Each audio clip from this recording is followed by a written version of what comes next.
What's up, everybody? Welcome into the pod at the Palace, pod in the portal, even though that thing's a little bit quiet right now. Curtis you can Wilkerson, hear the crickets. Scottie Borderline with Natty State Sports here with you on this Friday morning, late morning, when we're recording here with the full understanding that chances are, I don't know, man. I just kind of have a feeling that this is not going to be our last show of the week. And whether that means we go live at some point over the weekend or I'm sitting in my house doing it, or I have the feeling that we're going to be back here talking about some things. But for now, we got to get a show out. The show must go on. We don't wait on the news. Exactly. Man, can we just unplug the coaching carousel, please? It's spinning. Like, can we just be done with that? Because I would just really like to be, portal focused right now. But it seems like every time things die down on the Eric Musselman front, like they pick back up. Let me start by saying this: if I was, or if we were going to start some coaching rumors, like, they wouldn't be for freaking SMU. Okay, like if we were going to start those, it wouldn't be for SMU. Right. So if this is the first you've heard of it and you're listening right now, let me say that I am truly humbled that the pod at the Palace is playable under the rock in which you live. Thank you for that. In all seriousness, like this thing's been blowing up, man. More so than I think a lot of the other things that we've heard. The anonymous Trilly Donovan, the polarizing Jeff Goodman, but also like the well-regarded and well-respected Jeff Borzello at ESPN has tied Muss to this job, as has Billy Embody, who covers SMU very well for On3, who said Arkansas was NIL poor. That's literally a quote. Yeah. Yeah, that was a quote. Yeah, we were listening earlier, and he did a Lanier reaction to him being let go at SMU, and just kind of went through the press release there, and then close to the end, he threw out a couple names that had been floated, and Eric was the first name that that he mentioned. Yep. Said that he's got a sister that was at Nicole, went to SMU, family in Dallas, and then this is a quote, Curtis. I typed it up. Arkansas is poor when it comes to NIL. They were a program that doesn't have the resources to compete.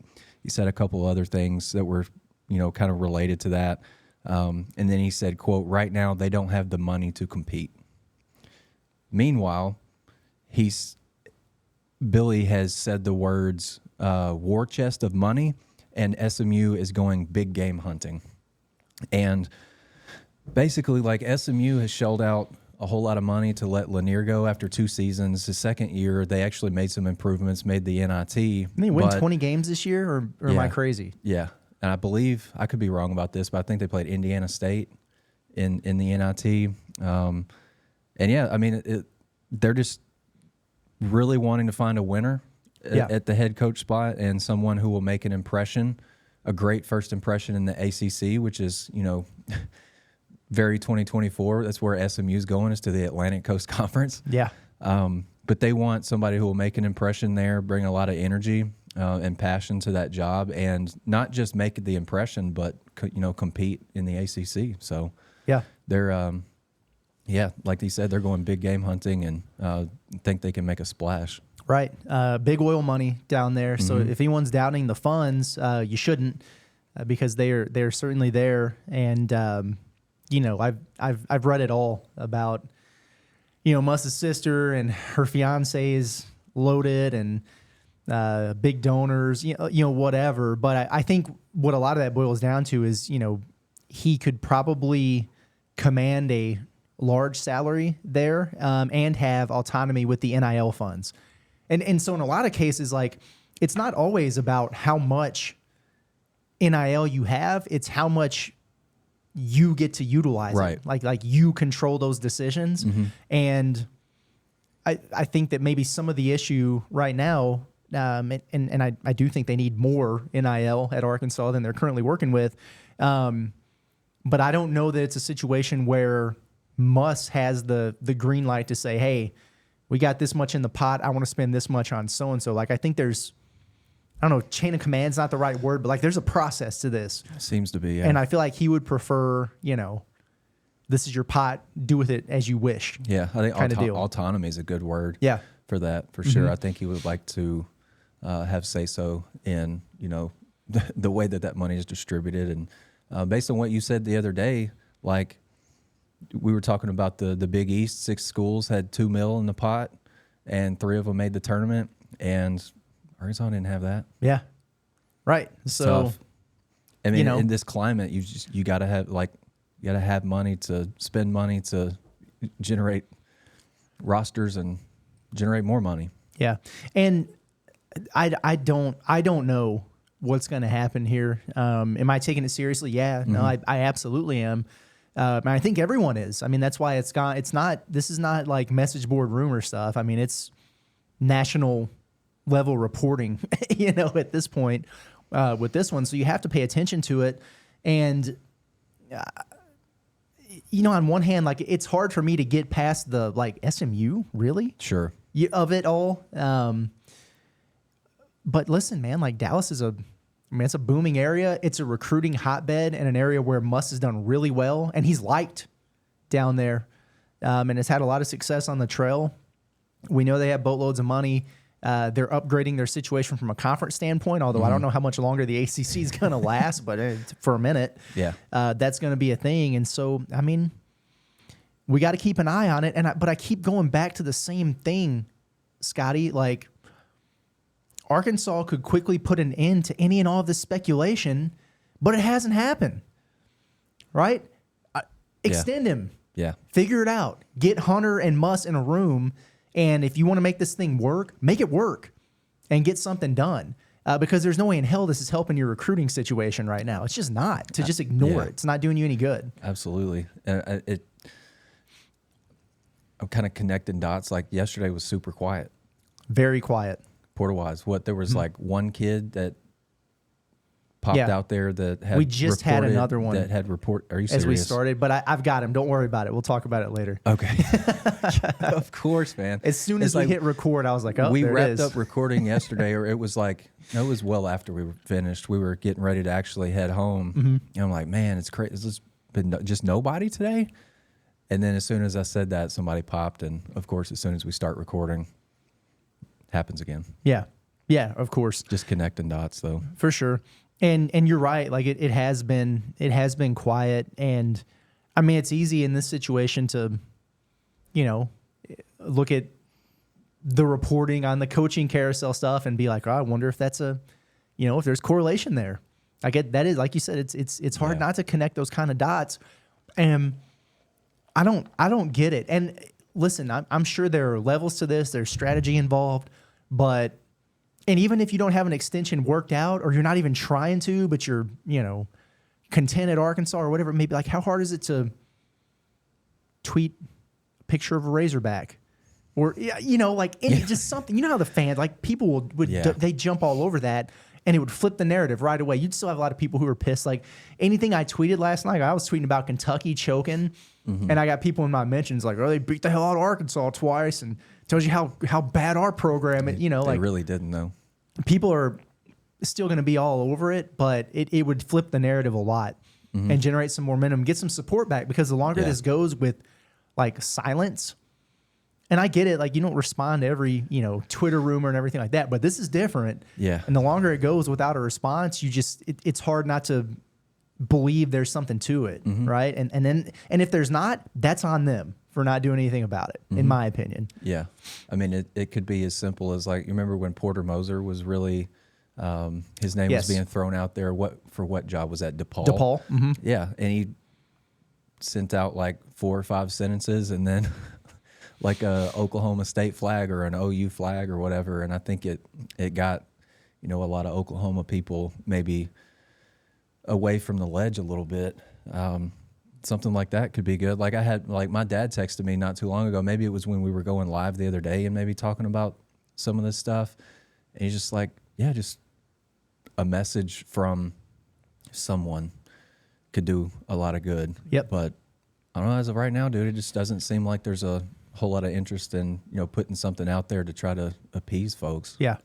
It feels weird. Yeah. Is what it feels to me here. And, part of it too, and I'm trying to keep emotion and everything out of it, which, you know, that's part of the job, you know, as a journalist, reporter, analyst, whatever the hell you want to call us here.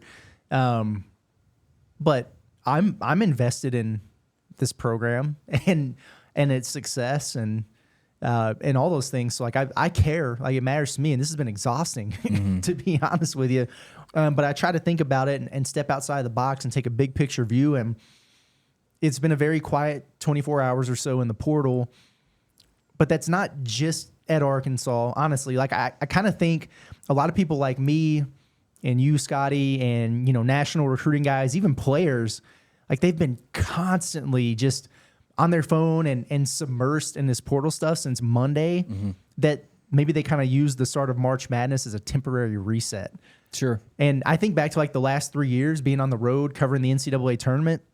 Me personally, and like in my past job, I was in charge of the basketball recruiting side of things. And like I put the portal stuff on the back burner until the season was over.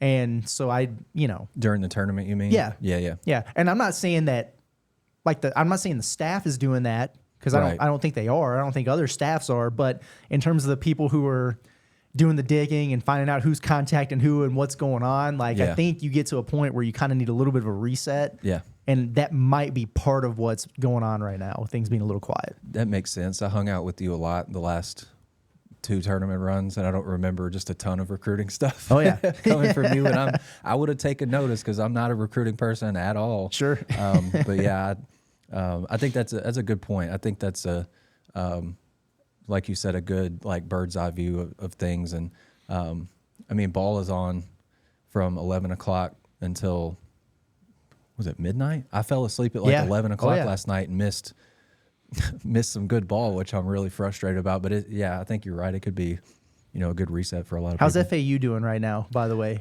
I think they were up by a bucket a minute ago. I don't think either team's broken 10 yet, so it's a burner. Okay, so again, for time frame standpoint, for anybody who's listening to this later, yeah.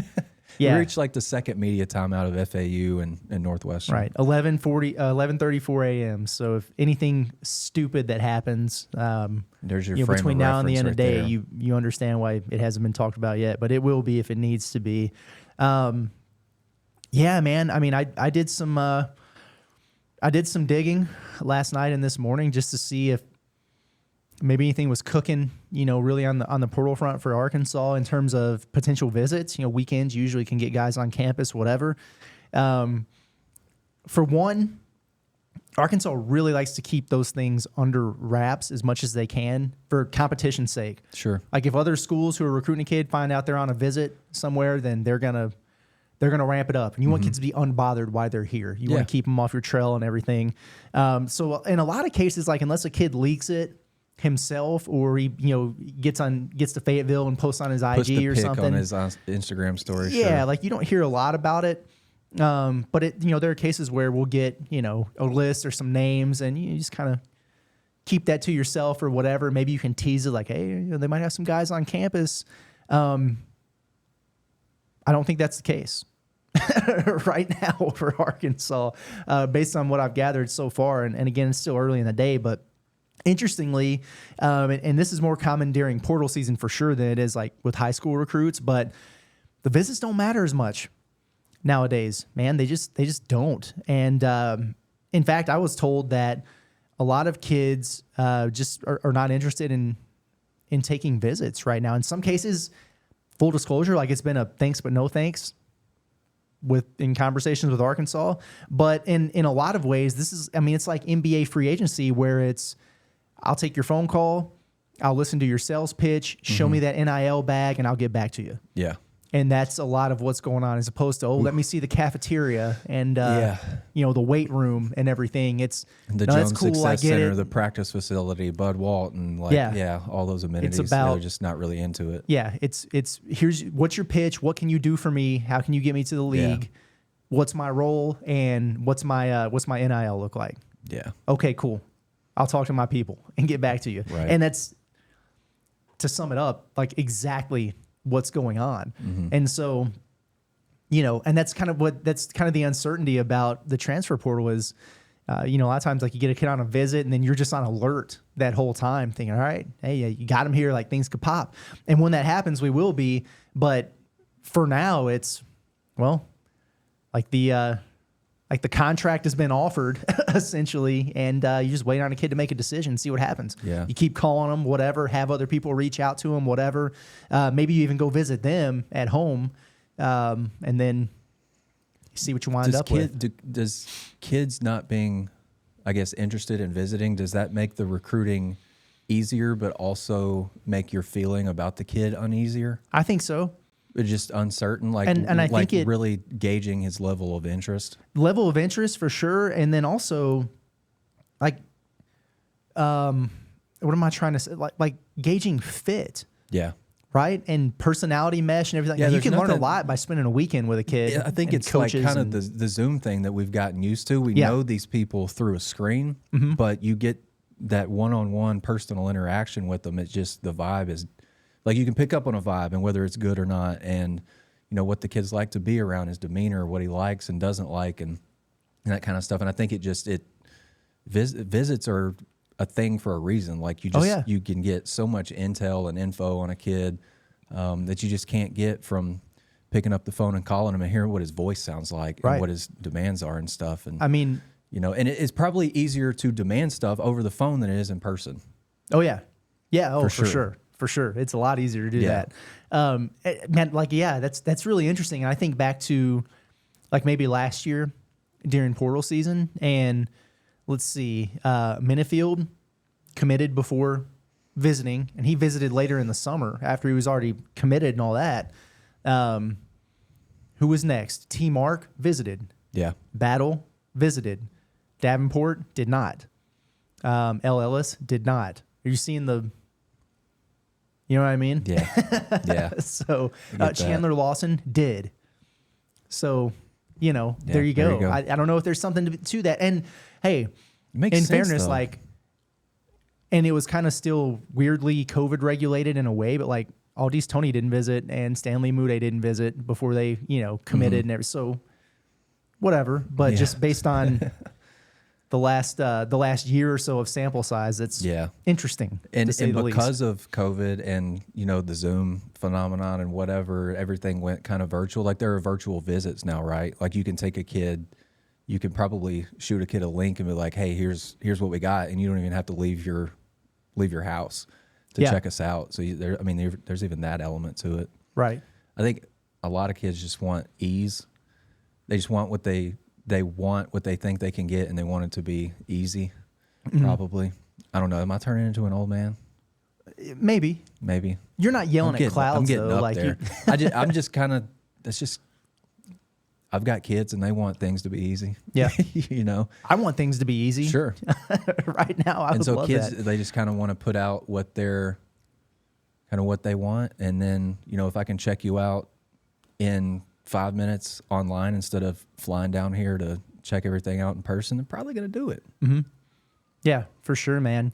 Just the way the world is now. That's been about a 20-minute way of just essentially saying, you know, to everybody who's out there listening, who's feeling uneasy or uncertain or pissed off or whatever about the whole coaching carousel thing and the rumors, like, get it. Sympathize with that. And it's not something that's necessarily of benefit right now to the program and everything they got going on. And then for those who are looking at the transfer portal situation and going, you know, like, hey, paging the importer, like they're sending out the bat signal for Eric Musselman, you know, it's like, what are you doing, man? Well, hopefully we shed some light on that process a little bit. Like there are several guys out there who know what is available for them in Arkansas, and it's just a matter of them saying, cool, I'm in at this point. Yeah. And when that happens, it might happen before we stop recording. It might happen next week. I don't know. Right. And I think in a lot of cases too, that timeline's unknown for the staff. I mean, sometimes it's like, hey, I'd like to make a decision at the end of the weekend or whatever, or I'm going to, you know, announce my commitment on this day or whatever. A lot of times it's just a random phone call. It's like, hey, coach, I'm in. Or Tipton posted on Twitter, and they're like, "Hey, like Hey, that stuff actually does happen." good for us. Exactly. One more thing, and then we'll talk about just a couple new names on the radar, and we'll get into our shooting guard list as we kind of make our way through the positions and our top fives. Layden Blocker, we were live streaming the March Madness thing yesterday when it happened, and then like we didn't say anything for a half hour because we were putting out stories and everything else. But yeah, Blocker hit the portal, and it's unfortunate, man. I mean, this is something that was not unexpected, but it's unfortunate. I think is kind of where I'm at with it, and I think things could have gone differently there, and I kind of get it from both standpoints. One, hey, anybody who says to me like the season was lost in February already, why not just throw the freshman out there, develop him, let him get his reps, and really know what you've got going into next year? And I wouldn't argue with you at all for anyone who says that. Yeah. I also understand it from the recruiting standpoint of looking at the transfer portal and knowing that you've had some guys who have struggled and probably some promises made or whatever that you're trying to fulfill, trying to get the most out of guys, give them opportunities. That way you have something to point to when you get into the portal and say, hey, look, it was a struggle, but we let L rock and try to work through some things. Took a while, but we got there. Like I get it from that standpoint too. Wish it would have worked out better with Blocker. You hate to lose talented freshmen. You certainly hate to lose guys from within the walls of the state. And Blocker, obviously, we like him. He was our first guest on the pod at the Palace, and I appreciate him. I hate to see him go, but he's going to do well wherever he winds up for sure. Yeah, he will. I mean, he's super gifted. I think the offensive game needs to, like, this is probably going to be a big summer for him in terms of trying to get that offensive game, to a level where he can stay on the floor, right? Like teams were leaving him wide open in the corner, when he was off ball, and probably felt comfortable doing it. And if they fouled him, so be it, because he's so at the line. Right. But defensively, there's a whole lot to work with there, man. Like he showed some signs of like really great potential early in the year. Like I remember, like even the Purdue exhibition, he's guarding Braden Smith, sitting down and guarding him and just giving him hell, man. Yeah. Oh yeah. And then you remember he gets some buckets in the Duke game, and then you see that little snarl come on his face. Like there's a dog in that kid that somebody's gonna pull out, and they'll have a really good player on their roster wherever he goes. Yep, no doubt about it. And so that takes us down to Caleb Battle, Tremont Mark, Trevin Brazil, Bayfall. That's it. As the holdover scholarship players at this point, and we'll see what happens with those guys. I do wonder, like, the further along you get here, I don't want to oversell the whole "hey, we're waiting" thing, because it's March 22nd or whatever. Like the season's not technically even over yet, but when you got so much to do in terms of adding guys and the number of transfers you're gonna have to bring in, the longer you go without something popping, it makes you wonder how hard they're pushing to get those guys back. Yeah. And listen, if you don't think people aren't contacting, and I get it, like all three of those guys have like pro options to consider and that part of their future, but if you don't think there's other schools back channeling and trying to get involved and saying, hey, that sucked for you, but we know you're a really good player and here's what we could offer you, you're crazy. You're naive if you think that's not happening. Absolutely. So it's just like it's a bidding war for Arkansas to get guys over other schools. It's the same thing to keep them. It's just part of the game. So sure, we'll see how it all shakes out there. But at any rate, yeah, again, like we said, it's been a quiet 24 hours or so. We had an addition yesterday.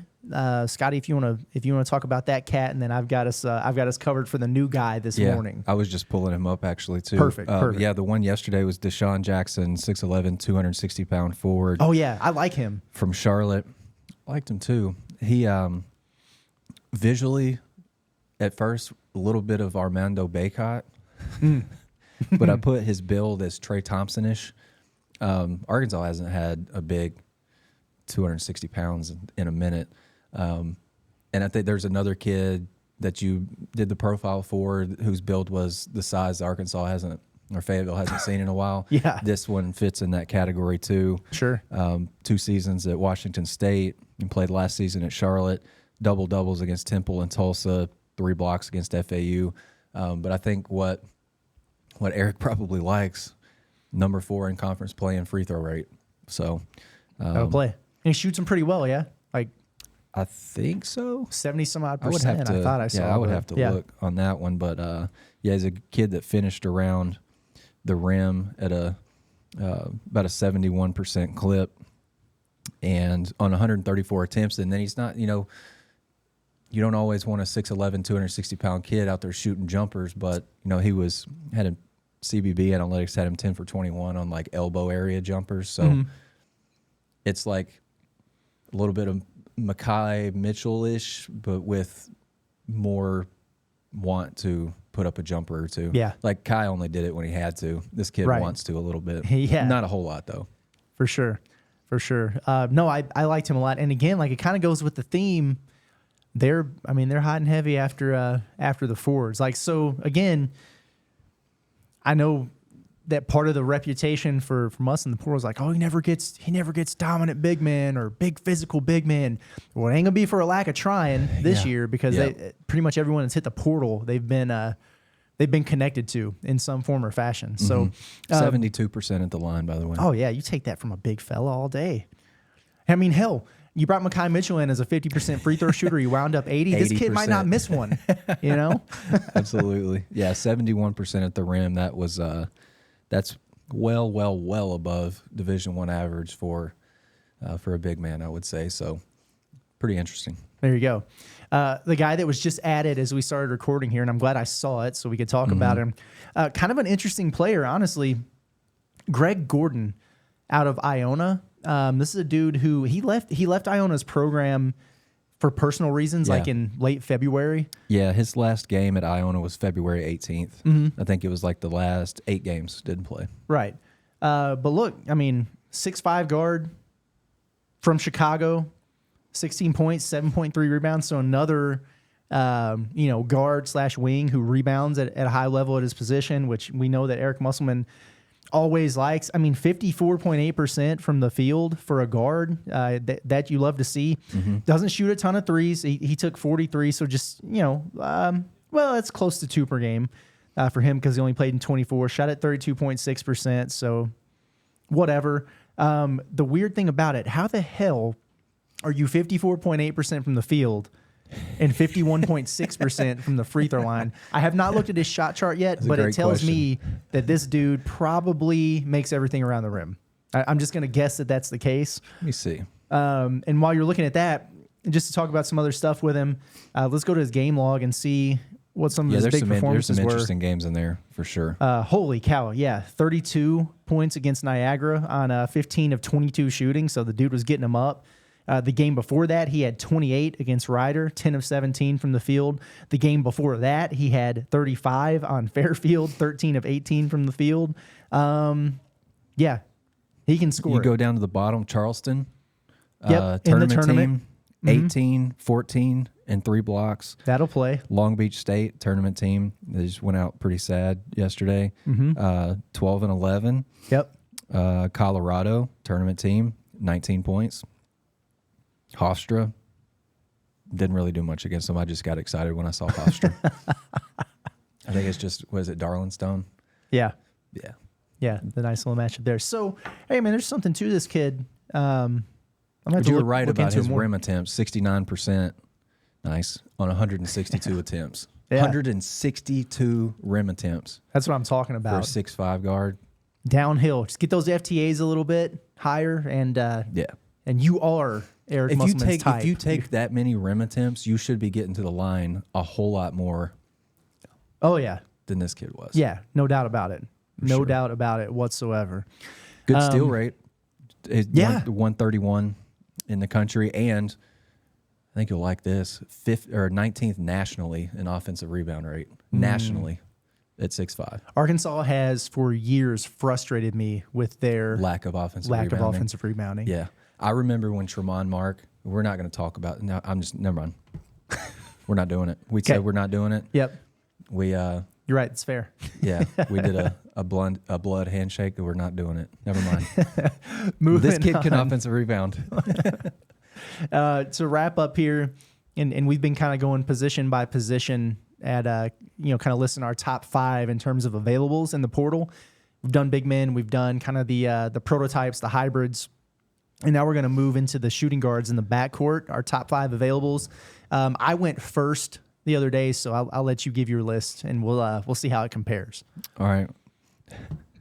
Number 1, I've got Jordan Ivy Curry, Pepperdine. Okay. Second, Deshane Montgomery, Mount St. Mary's. Third, I'm going to take your boy here, Cam Carter, Kansas State. Fourth, this one might surprise you a little bit, but I really like this guy from when we looked at him the other day, Chris Mannon at Cornell. Yeah. Really like him. I mean, he's defense, bouncy. Mason Jones is the build. And then fifth, I've got Marcus Foster because I can't quit him. Okay. I like it. I like that a lot. 1 for me, Cam Carter. That's clearly my guy from Kansas State, who's officially in the portal now, by the way. Yeah, he is. Yeah. He was one of the guys yesterday that I said, Curtis, I've got a couple of portal names for you that I can let you know about when we get off here. He was one of them. Yeah. Oh, yeah. That was a good pop right there. Yeah, that's my guy. 2, even though we spent a lot of time talking about the SEC to SEC transfers yesterday, Tyron Lawrence. Yeah. Have long had my eye on him. 3, Deshane Montgomery. I'm a big fan of that dude's game. He is fearless, man. Yeah, and he's young. And he's young. Exactly. 4, I've got Marcus Foster. Still in on him, man. Yeah. I think he's a good player and will be a really nice piece. 5, I kind of had a toss up there. I had Ivy Curry and Chauncey Jenkins. Oh, there you go. From Old Dominion. Yeah. 2 guys that I really like there. Chauncey Jenkins, if I had done an OLI, he probably would have been my first one. Yeah. OLI. Yep. Good player. I like the Kylan Milton kid out of UAPB too. I think he's probably close in that next tier for me. I can't get over how fun his tape was. Man, to watch I know. The other day. Yeah, he was a blast. Really good. And I would have put Rodney Rice on this list also out of Virginia Tech. He's going to Maryland. I know he's going to Maryland, so I'm not even going to put him on there and not even going to talk about him. That's kind of where I'm at with that. Oh, man. Okay, well, it's been an eventful week, Scotty. Yes. We were talking, it's been a long week. Yes. It's just been a long week, but I've for the most part I've enjoyed it. Like it's the first time that I'm like going kind of contact by contact with the guys that Arkansas is, getting in touch with. It's basically in the past just been like a, hey, you should probably keep your eye on this kid type of thing, and then I'll dive into him or whatever. And so I end up only looking into like 10 to 12 guys, maybe 15 guys overall, but there's contacted 30 guys at this point. Yeah. So it's been eventful. They're already cooking. I do want to ask you about this because I've noticed that we've had a few comments on past shows. The Talon Peter kid from Arkansas Tech, who he's just a bucket, man, at the Division II level. I mean, 20 points per game. He's pretty slick with it. Yeah. Has had a ton of interest thrown his way. Yeah. And I know Arkansas has reached out to him. And they reach out to everybody, whatever. You might have a better handle on at least what's going on with this kid than I do. Yeah, he's a kid that, if he probably came to like a high major, might have a 10 to 12 to 15 minute per game kind of role and be like a specialist type, like defense, rebound, shoot the corner 3. Like I looked at his CBB analytics shot chart. The corners are like lava. Like he lights it up from the corners. Right. But yeah, there's been some SEC interest. I think Mizzou is interested for sure. I think a school like Oklahoma is going to be interested in him too. Nevada could potentially be a good fit. Like schools like that, looking for a specialist type. I think from what I've seen, dude, I saw the tweet the other day that Arkansas had contacted him, watched a little bit of his highlights. he's saucy. Yeah, I like Saucy. that. He was saucy at the D2 level, and I think if he finds a right fit, like a school like Nevada, maybe in that Mountain West, which is if he ends up at Nevada, good for him. That's It's an offense-heavy league, too. It's a tough league.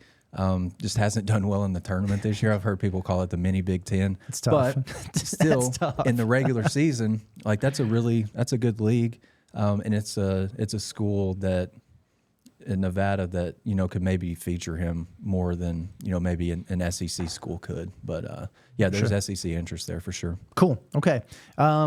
Anything else on your mind before we wrap? I wanted to mention. So I had a buddy who used to coach in this area. He is close with the Izzy Higginbottom girl that Arkansas got the other day. From ASU, right? Yes. Yeah. She is a bucket. Yeah. She's got, I wanted to give a shout out. She's got the state record, I believe, for most points scored in a state tournament game, 57. That'll play. This girl can play, dude. Yeah. So, cool.